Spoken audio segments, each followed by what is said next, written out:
Assalamualaikum warahmatullahi wabarakatuh. Perkenalkan, nama saya Salsabila Febrianti dengan NIM 21109100084 beserta rekan saya Ahmad Eko Setiawan dengan NIM 21109100087. Pada video kali ini kami akan menjelaskan tentang teori psikoanalisis Sigmund Freud. Ilmu psikologi mulai diakui sebagai ilmu yang mandiri sejak tahun 1879 saat Wilhelm Wundt mendirikan laboratorium psikologi di Jerman.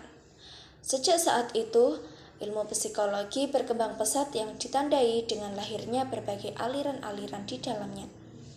Salah satu aliran dalam ilmu psikologi tersebut adalah konsep kepribadian. Konsep ini pun akhirnya dimaknai oleh banyak ahli dengan definisi yang beragam. Salah satunya pemaknaan konsep kepribadian dari aliran psikoanalisis. Teori psikoanalisis merupakan teori yang berusaha menjelaskan hakikat dan perkembangan kepribadian. Unsur-unsur yang diutamakan dalam teori ini adalah motivasi, emosi, dan aspek-aspek internal lainnya. Teori ini mengasumsikan bahwa kepribadian berkembang ketika terjadi konflik-konflik dari aspek-aspek psikologis tersebut, yang pada umumnya terjadi pada anak-anak atau usia dini. Sebagai contoh di dalam keseharian, yakni seorang anak yang takut sekolah memperlihatkan tingkah laku infantil seperti menangis, mengisap ibu jari, bersembunyi, dan menggantungkan diri kepada guru.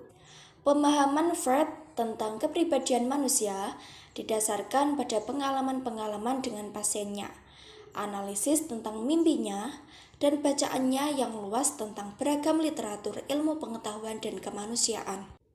Pengalaman-pengalaman ini menyediakan data yang mendasar bagi evolusi teorinya. Baginya, teori mengikuti observasi dan konsepnya tentang kepribadian terus mengalami revisi selama 50 tahun terakhir hidupnya.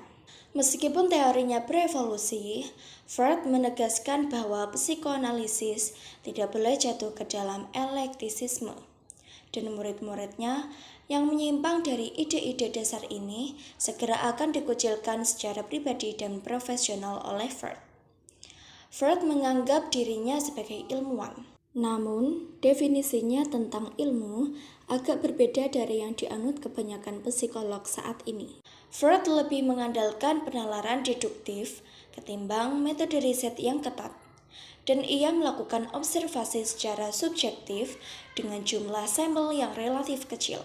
Dia menggunakan pendekatan studi kasus hampir secara eksklusif, merumuskan secara khas hipotesis-hipotesis terhadap fakta-fakta kasus yang diketahuinya.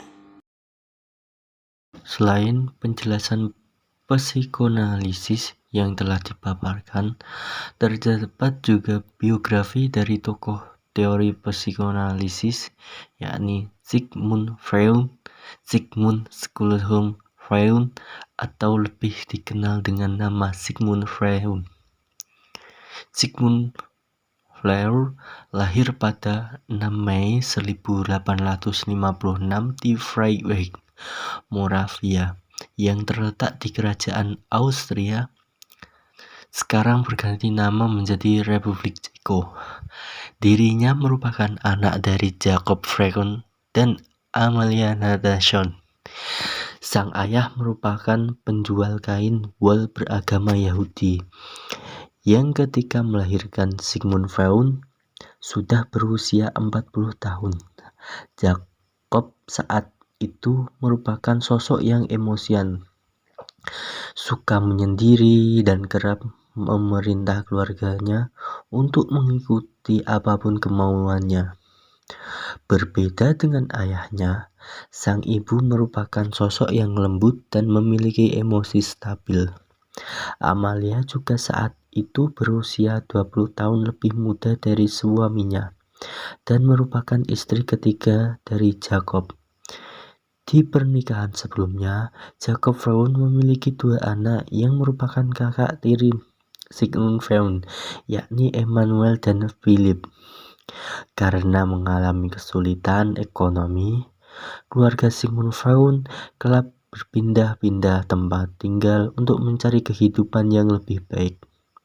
Mereka awalnya menetap di Leipzig, Jerman, sebelumnya akhirnya pindah lagi ke Wina, Austria. Di sana, Amalia melahirkan 5 anak lagi, yaitu Rosa, Marie, Adolphe, Paula, dan Alexander. Sejak kecil, Sigmund Freud sudah menunjukkan potensi besar sebagai ilmuwan. Di usia yang ke-9 tahun, dirinya memasuki sekolah menengah pertama bernama Leopold Standard Kommunal Gymnasium dan dianggap sebagai salah satu siswa paling berbakat di angkatannya. Sigmund Freud kecil juga suka membaca dan menyukai literatur. Dirinya diketahui menguasai dengan lancar setidaknya 8 bahasa di Eropa, seperti bahasa Inggris, bahasa Jerman, bahasa Perancis, bahasa Spanyol, bahasa Italia, bahasa Ibrani, bahasa Latin, dan juga bahasa Yunani. Memasuki usia yang ke-17, Sigmund Freud melanjutkan jenjang pendidikannya di Universitas Wina.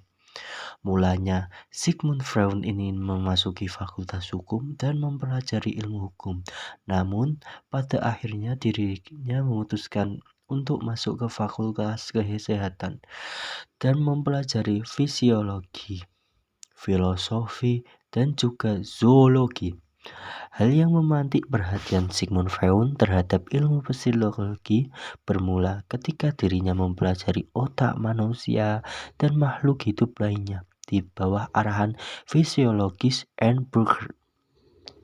Ilmu mengenai psikologis bermula ketika Sigmund Freud mengunjungi teman di Prancis bernama Jean-Martin Charcot untuk belajar ilmu hipnotis pada tahun 1885. Hal ini bertujuan agar Sigmund Freud dapat menemukan hasil memuaskan ketika dia sedang bekerja di klinik dan mengobati pasiennya. Sayangnya, hipnotis pada saat itu tidak dapat memberikan hasil yang Sigmund Freud inginkan, sehingga dirinya memutuskan untuk mencari metode lain. Pada akhirnya, dirinya menemukan sebuah metodologi di mana Sigmund Freud membebaskan pasiennya untuk berbicara sebebasnya tanpa menyembunyikan apapun untuk mengobati penyakit mental mereka. Kebebasan berbicara ini menjadi awal dari ilmu psikoanalisis, dan dia berhasil menemukan landasan teori ini ketika dirinya berusia 40 tahun. Sejak itu, Sigmund Freud meninggalkan teori serta ilmu lain yang sebelumnya dia pelajari dan fokus seutuhnya mengembangkan ilmu psikoanalisis.